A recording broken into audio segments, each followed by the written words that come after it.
Ase, meron akong balita. Nakita na si Sanchay. Sunduin mo. Narinig mo ba ang sinabi ko? Nakita siya ni Shinge sa... Huwag mo nang ipalam sa akin yan. Pero, Sunduin? Siya susunduin ko? Kung gusto mo, sunduin mo mag-isa. huwag ka na magmatigas. Sasamahan naman kita. At bakit ko siya susunduin? Siya ang umalis, hindi ba? Ha?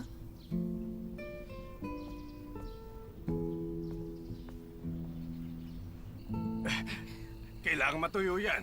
Alam ko. Siguro, pwede na yan. Teka, si Mayor. At yung may-ari ng bahay, bakit nandito kayong lahat? Ang dami nyo naman. Teka, maupo muna kayo. Kwentuhan tayo. Ayuwe, itatanong ko lang. Balita na ito sa buong bayan. Ano bang nangyayari? Ano nangyayari? Kunwari pa kayo na hindi nyo alam? Akala nyo taga-probinsya kami, madali kami lokohin? Ang sabi nyo sa mga taga rito, may boyfriend na mayaman ng anak nyo. Akala nyo ba maniniwala kami? Hindi naman kami tanga. Pero hindi kami nagsisinungaling sa inyo Oo nga. lahat. Totoo ang sinasabi namin, may boyfriend na ubod ng yaman ng anak ko. Hindi lang namin sinasabi ang pangalan dahil teka. baka sabihin nyo mayabang kami. Teka. Bayaran mo na mga utang mo sa kanya. Sa itsura ng anak mong yon, paano yun magkaka-boyfriend ng mayaman? Hindi na nga maganda, suplada pa. Aba! Maniwala kayo, Mayor! Hindi talaga kami nagsisinungaling. Hintayin nyo na lang na yung anak namin si Shanchay at yung boyfriend niyang mayaman ay makapagpakasal na at makikita nyo. Magpapaparty ako rito. 3 araw at 3 gabi. Sagot ko lahat. Hindi naman sa nagdududa kami, pero papaano kami maniniwala kung wala kayong katibayan? At isa pa, balita sa bayang ito, na yung anak nyo at yung binata dun sa restaurant na Asong ang pangalan ay nagkakamabutihan. Aba, Mayor. Dahan-dahan ka sa pagsasalita. Desente at walang kamuang-muang ang anak namin. Tama ang sinabi niya. Bahala ka sa kanya ang sasabihin ng iba. Ang totoo, si Dao Mingse talaga ang tunay niyang nobyo. Pero dati, hinatid siya ni Xinghe. Pagkatapos, minsan na siya nakipag-date kay Wachile. Yun lang naman.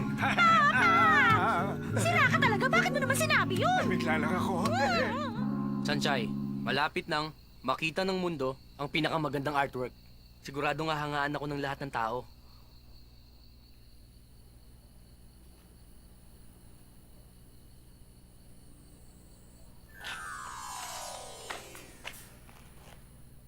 O ano, Sanchay?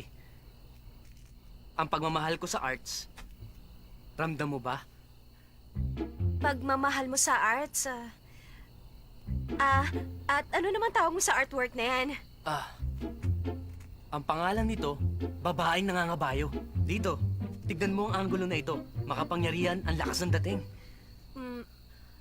Babaeng nangangabayo? At alam mo ba, nagpakahirap akong mamulot ng mga kahoy sa tabing dagat. At binilad ko pa ang lahat ng mga yan. At pati na tong mga hangers. Gusto ko yan. Ikaw, magsalita ka. Anong masasabi mo sa ginawa ko? Sa totoo lang, hindi ko talaga maintindihan.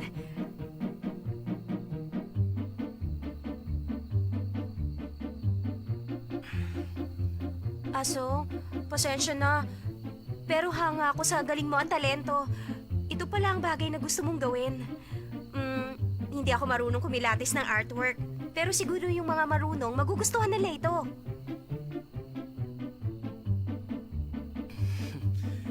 Yan din ang iniisip ko. Kaya naman gusto kong pumunta sa Italy para makapasyal at matuto. Kaya nagtatrabaho ako para makaipon ng pera. Talaga bang gustong-gusto mong makapunta sa Italy? Oo. Lalo kong isama siya. Siya lang ang taong nakakaintindi sa akin. Hanga siya sa akin. Pero nung isang taon, nagduda ako sa kakayahan ko. Nawalan ako ng ganang gumawa. At ng panahon yun, sinuportahan pa rin niya ako. Pero hindi nagtagal. Palagi na kami nagtatalo. Siguro tama nga ang sinabi niya. Nawalan ako ng silbi. Nawalan ng pag-aasang mabuhay.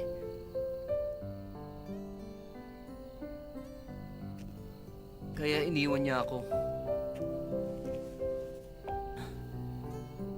Ikaw, ano bang pangarap mo? Ako? Ang totoo, simple lang naman ang pangarap ko. Ang gusto ko lang naman maging maligaya ang mga magulang ko. Gusto ko wala na silang inaalala. Sapat na yun sa akin.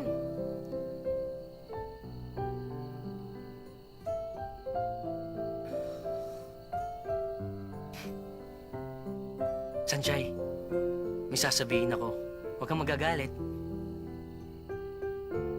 Sa tingin ko, kailangan mo nang bumalik doon. Hindi ka liligaya dito. Alam mo, pareho lang tayo. Mahilig tumakas sa problema. Kaya alam ko ang nararamdaman mo.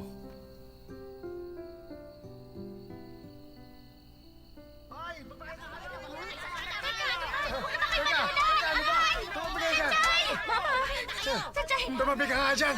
sabihin mo nga sa kanilang lahat na wala kayong relasyon ng lalaking Oo, yan. tama ka. Sinisingil nila tayong lahat sa mga utang natin at gusto nila tayong palayasin sa Hindi bayang tayo ito. papayag! Oo, Baka naman pwede mo papuntahin dito si Master Damingsa para makausap nila. oo nga. Bakit di mo papuntahin dito yung mayaman mong nobyo? Kalimutan nyo na yon. Sigurado ako niloloko lang tayo ng babaeng yan. Halata namang may relasyon sila ni Asong. Hindi na may tatago yun. Sandali, nagkakamali kayo. Wala kaming relasyon ni Sanjay. Narinig ko yun! Yun, ha? Mga sinungaling kayo. Kung wala kayong relasyon, bakit magkasama kayo dito? Di sa oras ng Oo gabi. nga naman. Sandali nga, ano ba problema nyo? Kung magkaibigan man kaming dalawa o mag-boyfriend, wala na kayong pakialam doon. Anak, huwag mo muna sila masyadong galitin. Nakita nyo, para na rin umamin siya. Hindi ako nagsisinungaling sa inyo at babayaran namin ang utang namin sa lalong madaling panahon. Tama! Bukas! Magbabayad kami ng utang namin, okay? Bukas ha? Pinangako mo yan. Bukas talaga. Babalikan ka namin. Pabalik-balik na lang kami sa kasigil. Anong bukas? Maningil na sila bukas. Siguro naman darating na si Master Damingsa, di ba? Sanjay! Tawagan mo na siya Sinabi ko ngayon. ng bukas. Naiinis ako sa kanila. Bakit nila sinabing nagsisinungaling ako? Ako pa? Sanjay, kailangan tawagan mo na kasi si Master Damingsa para makahiram na tayo ng pera sa kanya. Oo nga, anak. Utang natin yon. Pero pagkasal na kayo, hindi na natin babayaran yon. Kaya sige na, anak, tawagan mo na si Master Dummings. May cellphone ka naman. Ayoko. Hindi ko siya tatawagan. Ha? Dahil nakipag-break na ako sa kanya. Yung sinabi kong magbabakasyon ako dito, dahilan ko lang po yun. Nag-drop out na po ako. At yung dati po nating tinitirhan, pinenta na po ng may-ari. May utang pa po tayong ilang buwan. Wala po akong kapera-pera nung umalis ng Taipei. Yun po ang totoo. Kung ganun pala. Paano na? Bukas.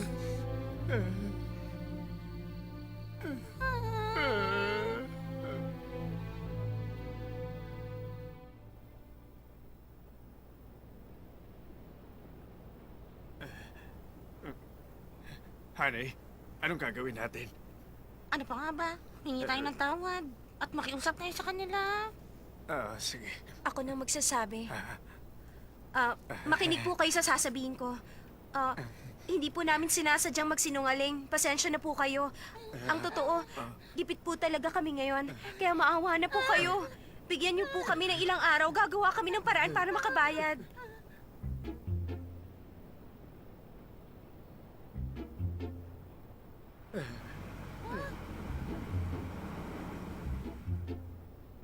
Sanjay! Buti natagpuan ka namin!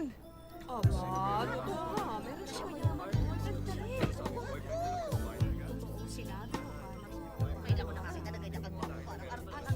Sa wakas nakita ka rin namin. Singa, Kumusta po kayo? Mabuti. bakit nandito kayong dalawa? Dahil susunduin ka na namin. Mister, ikaw ba ang boyfriend ni Shanchay? Nagpunta ka ba rito para bayaran ang mga utang nila? Medyo malaki din ang utang nila sa akin, 80,000. Babayaran mo ba ng cash o cheque? Sandali, Hindi siya ang nagkakamali po kayo. boyfriend ni Sanjay. Huwag siya ang kausapin mo. Wala siyang dalang pambayad. Ako na lang magbabayad. Akin na, 80,000.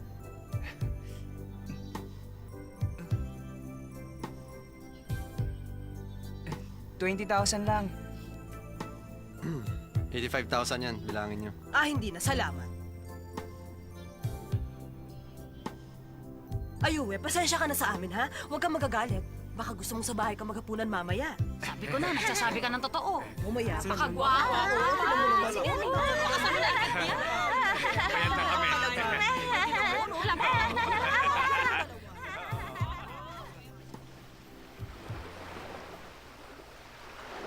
Sanchay, mukhang okay ka naman. Talaga? Siguro dahil sariwa ang hangin at lagi ako naaarawan. Tingnan nyo, ang itim ng balat ko, oh. Bigla kang nawala. Alam mo bang nag-alala kami? Nakita kita sa TV, tapos inaya ko silang sunduin ka. Shinga, maraming salamat.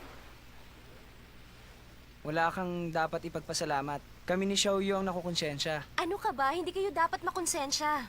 Masaya naman ang buhay ko dito, ah. Pakiramdam ko, nagbabakasyon ako. Isa pa, kasama ko mga magulang ko. Sanchay, bumalik ka na. Sumama ka na sa amin para hindi na ako makonsensya.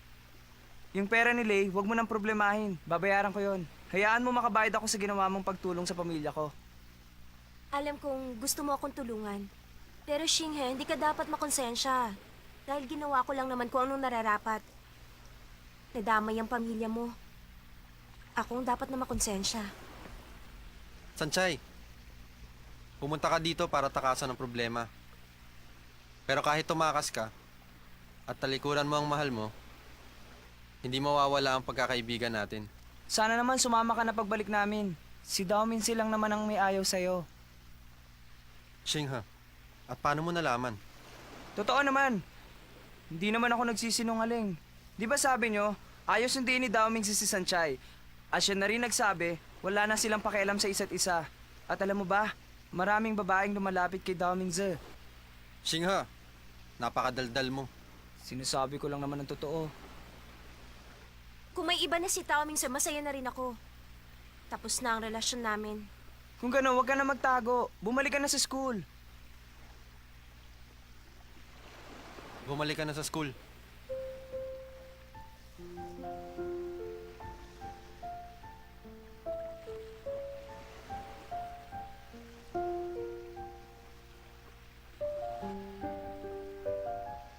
O sige, sasama na ako sa inyo.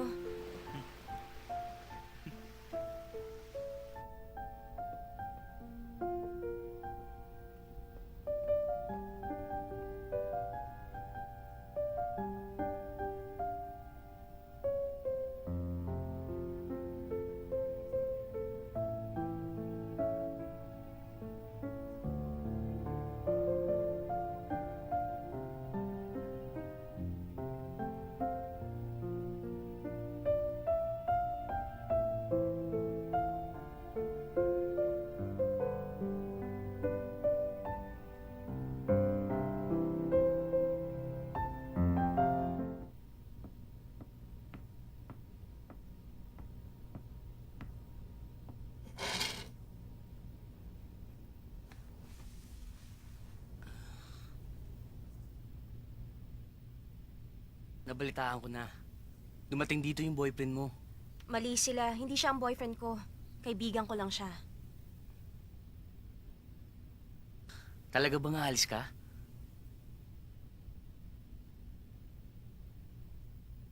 Mabuti naman. Mula bukas, ako na naman ang magbabantay ng restaurant. Nalulungkot na tuloy ako. Lahat na lang ng tao dito gusto akong iwanan. Asong, Binibiro lang kita. Malungkot pag wala ka. Pero ang kaligayahan mo ang pinakaimportante sa lahat. Kapag nalungkot ka dun, isipin mo lang ang pagkakaibigan natin ay happy ending. hindi totoo ang happy ending. Kahit bumalik pa ako sa eskwelahan, baliwala na rin yun. Tapos na naman ang lahat. Sanchay, huwag kang magmatigas. Pagsisisihan mo yan. Lahat ng tao nagkakaproblema. Pero kung gugustuhin mo, malalampasan mo yan. Kung hindi mo talaga kaya, magpakatatag ka. Aso, magkaiba tayo ng sitwasyon. Hindi ko kaya maging makasarili. Hindi ko kaya makipagrelasyon sa kanya dahil maraming masasaktan. Ayaw mo makasakit ng iba. Pero sa ginagawa mong yan, sinasaktan mo ang mahal mo. At ang sarili mo. Ang totoo, wala akong gusto sa'yo. Dahil kung meron, hindi sana ako nagpapaalam sa'yo ngayon.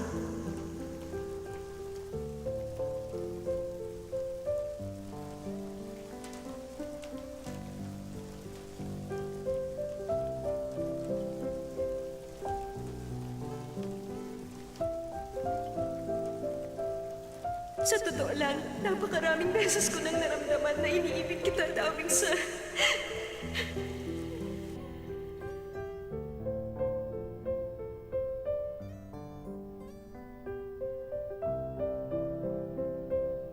Asong, pag dumating ang araw na bumalik na sa'yo si Asyong, magpasalamat ka. Ipangako mo, maging masaya ka. Sana nga mangyari yun. Sana makasama ko siya papuntang Italy. Ikaw rin, ipangako mo sa akin. Kahit di kayo magkabalikan ng boyfriend mo, magiging masaya ka. Hmm?